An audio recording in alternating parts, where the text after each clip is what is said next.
आप सबको नमस्कार। मैं कौशल द्विवेदी फ्यूचर एजुकेशन हब की तरफ से। जैसा कि ऑनलाइन प्लेटफॉर्म पे हर सब्जेक्ट की क्लासेस चलती हैं, इसी प्रकार ये जो एजुकेशनल हब है इसका जो प्लेटफॉर्म है इस पर भी अलग अलग विषयों की क्लासेस चलती हैं। और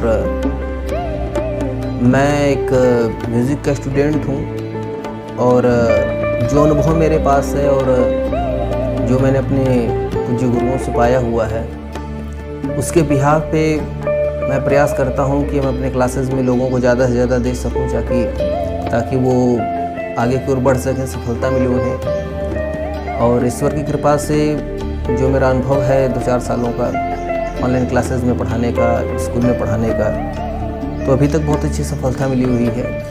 और एक चीज़ मुझे ये लगा कि चूँकि ऑनलाइन क्लासेस में पढ़ाते टाइम मैक्सिमम सिलेबस बड़ा होने की वजह से कुछ बिंदुओं को छोड़ दिया जाता है और ये कह दिया जाता है कि इसकी तैयारी आप स्वयं कर लीजिए, क्योंकि उसमें समझाने योग्य कोई बात होती नहीं है, वो डिटेलिंग होती है जिसको याद करना होता है। जिसमें से एक मुख्य चीज़ है ये जीवन परिचय। तो जीवन परिचय किताबों में भी होता है, सबके पास अवेलेबल होता है, और जो संगीत के विद्यार्थी होते हैं उनके पास भी अवेलेबल ये चीज़ होती है। तो ये होता है कि आप उस चीज़ को तैयार कर लें। तो मैं उसके लिए एक सीरीज़ मेरे जहन में बहुत दिन से था कि मैं एक सीरीज़ बनाऊं जिसमें जो हमारे बड़े गुणी जन हैं, जिनकी वजह से आज संगीत हमारे सामने इस रूप में प्रस्तुत है या फिर बचा हुआ है, उनके जीवन परिचय के बारे में एक चर्चा पर चर्चा हो। एक कुछ ऐसा एक सीरीज़ बनाया जाए जिसके माध्यम से लोगों को उनके बारे में जितनी डिटेलिंग हो सके उतनी दी जाए, ताकि अगर पढ़ने का समय ना भी मिले, अगर वो वीडियो भी देख लें तो वीडियो के मार्फत उनको ऐसी जानकारी मिल जाए जो उनके लिए परीक्षा में सहायक हो, चाहे वो KVS की हो, NVS की हो, TGT हो, PGT हो, नेट हो, GRF हो, चाहे जो भी हो। तो उसी बात को, उसी सोच को आगे बढ़ाते हुए मैं आप लोगों के सामने एक सीरीज़ लेकर के आया हुआ हूँ और यह लगातार चलेगा। और जो भी संगीतज्ञ हैं हमारे हिंदुस्तानी शास्त्रीय संगीत से जुड़े हुए और परीक्षा के दृष्टिकोण से जो लोग इम्पोर्टेंट हैं, उनके पूरे उन सभी लोगों का जीवन परिचय इस सीरीज़ में हम बनाएंगे। और नियर अबाउट ये 60-70 एपिसोड का ये सीरीज़ चलेगा जीवन परिचय का। तो जो लोग म्यूज़िक के विद्यार्थी हैं या फिर जो लोग इंडियन क्लासिकल म्यूज़िक से जुड़े हुए हैं, वो लोग इस चैनल पे आएँ, इस चैनल के माध्यम से उनके जीवन परिचय को समझे, जाने। और अगर कोई जानकारी मेरे पास कम पड़ रही है और आप श्रोता गुणीजनों के पास अगर कोई जानकारी है तो उसको कमेंट के माध्यम से बताएं भी, ताकि आगे के लोग जान सकें। जैसा कि विद्या के बारे में मैंने सुना हुआ था बहुत पहले कि ये ऐसी चीज़ है कि जिसको जितना ज़्यादा आप बांटोगे उतना बढ़ेगा।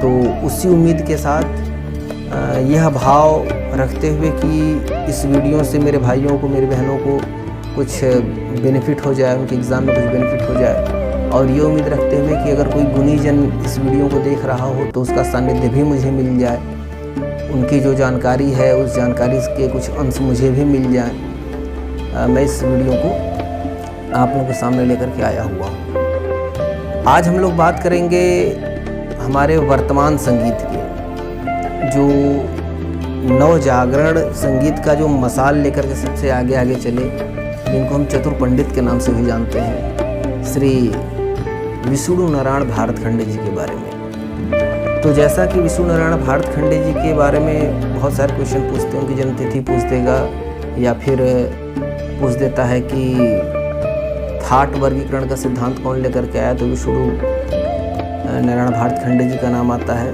उत्तर भारत के लिए। और जितना इम्पोर्टेंट उत्तर भारत के लिए हमारे विष्णु नारायण भारतखंडे जी हैं, उतना ही इम्पोर्टेंट हमारे लिए विष्णु दिगंबर भी हैं, वो दक्षिण भारत के लिए हैं। उनके जीवन परिचय को अगले एपिसोड में हम देखा जाएगा।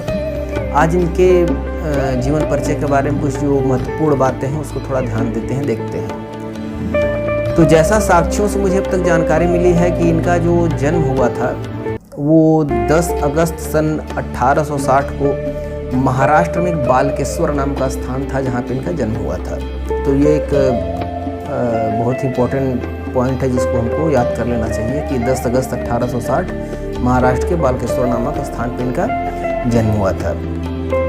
संगीत के प्रति इनकी पहले से बहुत अच्छी रुचि थी। मध्यम वर्गीय परिवार से थे, तो इनके पिता ने इनको वह सुविधा भी दी कि यह संगीत सीख सके और यह सितार वादन, गायन, बांसुरी वादन, इन तमाम विधाओं में स्वयं को आगे की ओर बढ़ाए और अलग अलग गुरुओं से उन्होंने इन शिक्षाओं को ली, जिसमें आपके सेठ वल्लभ दास जी थे जो इनके सितार के गुरु हुए, गुरु राव बुआ हुए, वो इनके गुरु जी थे। उसके बाद अली खां जी थे, अली खां जी से इन्होंने शिक्षा ली। तो ऐसे इन्होंने बहुत सारे गुरुओं को बनाया और बहुत सारे गुरुओं से इन्होंने शिक्षा प्राप्त की।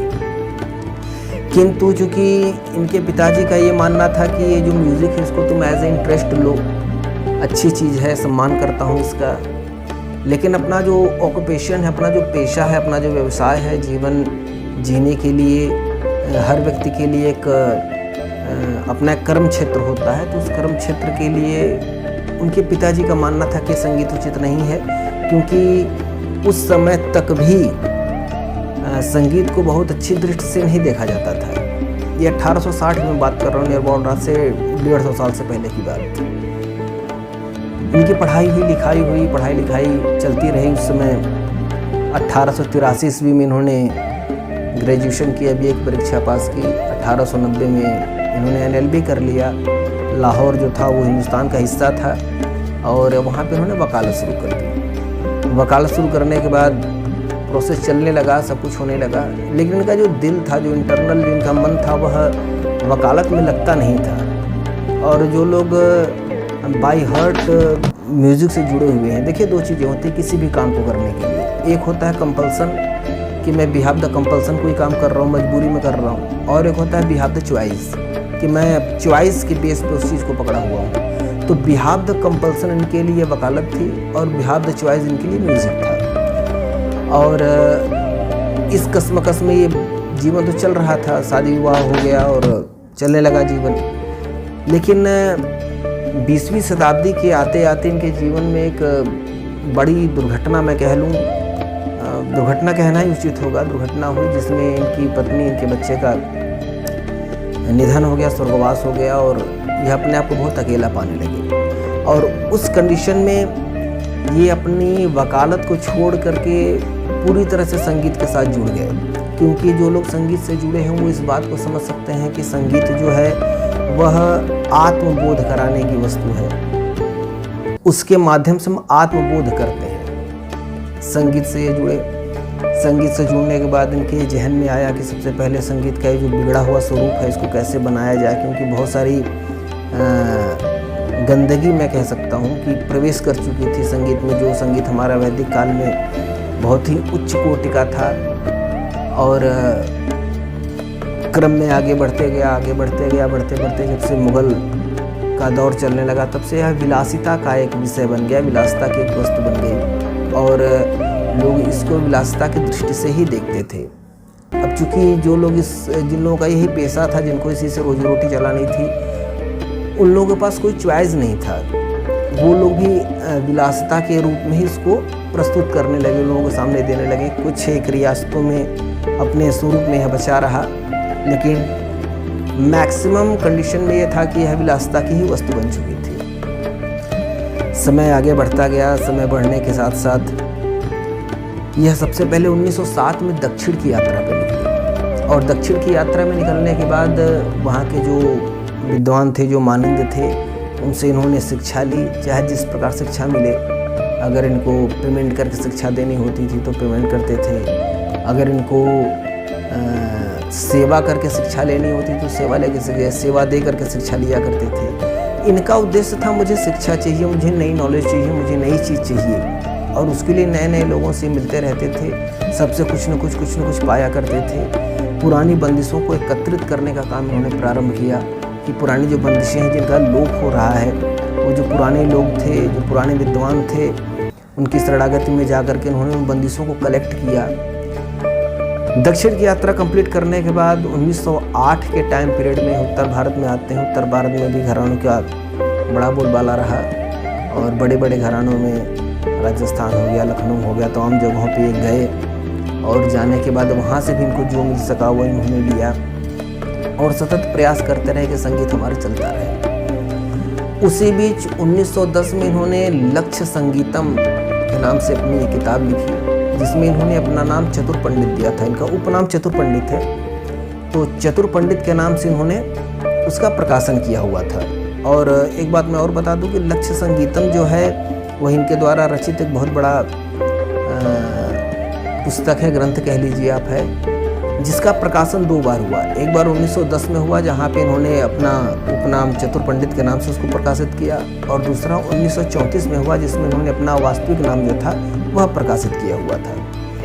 और इसके बाद फिर से क्रम आगे बढ़ने लगा। इनको लगा कि नहीं, संगीत के विकास के लिए हमारे पास संगीत के कॉलेजेज होने चाहिए, हमारे पास ऐसी व्यवस्था होनी चाहिए जिससे कि जो नए स्टूडेंट्स हैं, जो नए लोग हैं, वो इस संगीत विधा से जुड़ सकें, संगीत विधा को लोग जान सकें। तो इसके लिए उन्होंने क्या किया कि माधव संगीत विद्यालय जो कि ग्वालियर में है, उस विद्यालय की स्थापना कराई, उसकी देखरेख की, उसको आगे बढ़ाया ताकि माधव संगीत विद्यालय से जुड़ करके लोग संगीत को जान सकें, समझ सकें। उसके बाद उन्होंने संगीत विद्यालय के नाम से बड़ोदरा में एक संगीत महाविद्यालय की स्थापना की, और बड़ोदरा नरेश के साथ इनके संबंध बहुत अच्छे हुए। और बड़ोदरा नरेश के सहयोग से ही उन्होंने 1916 में सबसे पहले संगीत सम्मेलन कराया। एक्चुअली देखिए, उस समय में ऐसे प्लेटफॉर्म नहीं थे कि आप एक जगह बैठ करके अपनी बात को दूर तक पहुंचा सकें। जैसे आज मैं अपनी बातों को मेरे जहन में कुछ आया और मैं एक सीरीज़ बनाने की सोचा, मैं इसके माध्यम से अपनी बातें आप लोगों से कह रहा हूँ, तो हमारे पास प्लेटफॉर्म है। उस दौर में 1916 में ये प्लेटफॉर्म नहीं था, तो उस समय यही एक व्यवस्था थी कि एक सम्मेलन कराया जाए जहाँ पे बड़े बड़े मूर्धन्य कलाकार जो हैं उनको बुलाया जाए, बुलाने के बाद संगीत को प्रदर्शित किया जाए, ताकि जब नई जनरेशन, जो नए लोग हैं, जब वास्तविक संगीत को सुनेंगे तो वो समझ पाएंगे कि नहीं, ये संगीत है क्या, इसका इम्पोर्टेंस क्या है और इसका प्रभाव क्या है। और वहाँ पे आने के बाद अलग अलग लोगों से इस विषय पे चर्चा होती रही, परिचर्चा होती रही। अखिल भारतीय संगीत अकादमी के लिए भी इन्होंने प्रस्ताव रखा, वो भी पारित हुआ, आगे को बढ़ा, लेकिन सक्सेस नहीं हो पाया वो, और इस क्रम को कंटिन्यू चलाते रहे। 1916 से लेकर 1925 तक इन्होंने 5 बृहद संगीत सम्मेलन कराए। अब क्वेश्चन देखिए, टीएसटी वगैरह कभी कभार पूछ देता है कि सम्मेलनों का मास्टर किसको कहा जाता है, जिससे सम्मेलन कराने में सबसे अग्रणी कौन था, तो वो आपके पंडित जी ही थे, भारतखंडे जी ही थे, जो कि सम्मेलनों का जो था ट्रेंड जो है वो लेके आए थे इस संगीत विधा में। और सतत जीवन ऐसे आगे बढ़ता गया। उसी बीच में उन्होंने कई सारी पुस्तकों की रचना की, जिसमें कमिक पुस्तिका थी, अभिनव राग मंजरी था, जिसके कई भाग थे। और 1926 का जो टाइम पीरियड आया, 1926 के टाइम पीरियड में एक, चूँकि ब्रिटिश गवर्नमेंट था, तो वहाँ पे मैरिस कॉलेज के नाम से एक संगीत विद्यालय की स्थापना की गई, जो कि आज के टाइम पीरियड में लखनऊ में हमारे केसरबाग में भारत खंडे संगीत विद्यालय के नाम से जाना जाता है। उसकी स्थापना 1916 में हुई थी। ये क्वेश्चन पेपर पूछा हुआ था। तो मैरिस कॉलेज की स्थापना इन्होंने की थी। उम्र बढ़ने के साथ साथ स्वास्थ्य में भी आप जानते हैं कि भाई यह जो शरीर है यह प्राकृतिक है और इसका प्रकृति का व्यापक प्रभाव इसके ऊपर पड़ता है। तो स्वास्थ्य भी इनका जो था वो धीरे धीरे जो है वो बिगड़ता गया, और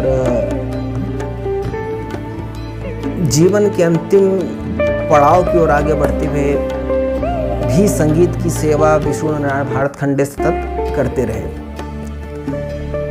1936 में जैसा कि हम जानते हैं इस शरीर को छोड़ के चले गए, लेकिन उसके पहले इन्होंने जो भी काम किया उत्तर भारतीय संगीत के लिए, खास करके थाट वर्गीकरण का सिद्धांत, जब ये दक्षिण में गए हुए थे तो दक्षिण में वेंकटमखी का 72 थाट पद्धति का सिद्धांत इनको जानने को मिला, और यह उससे बहुत प्रभावित हुए, और उसी के बेस पे इन्होंने थाट पद्धति का वर्गीकरण सिद्धांत बनाया, और जो आज के समय में लगभग सभी संगीतज्ञों द्वारा मान्य भी है। कुछ अपवाद उसमें भी हैं, और किंतु उन अपवादों को दरकिनार किया जाए तो लगभग जितने भी संगीतज्ञ हैं वो इस बात को स्वीकार करते हैं, मानते हैं कि यह जो थाट पद्धति है यह आधुनिक व्यवस्था के अनुसार बहुत ही सही है रागों के निरूपण के लिए, रागों के पहचान के लिए।